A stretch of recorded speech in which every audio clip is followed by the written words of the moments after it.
Na timu ya Kenya ya triathlon ilishiriki katika mashindano ya Development Cup jijini Saly nchini Senegal weekend hii iliyotupa kisogo. Na katika kitengo cha chipukizi, mshiriki Robert Robin aliridhika na nafasi ya 4 huku akikosa kuingia katika mabano ya medali licha ya kujiongea sana nafasi hiyo. Na Gavin Ojal alikuwa wa 8 katika kitengo chake.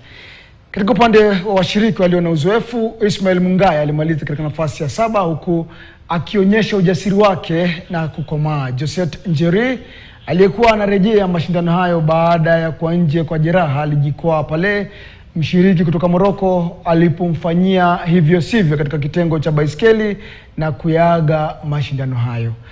Maji sasa ni mashindano ya Afrika yatakayoandaliwa baadaye mwezi huu jijini Kilifi.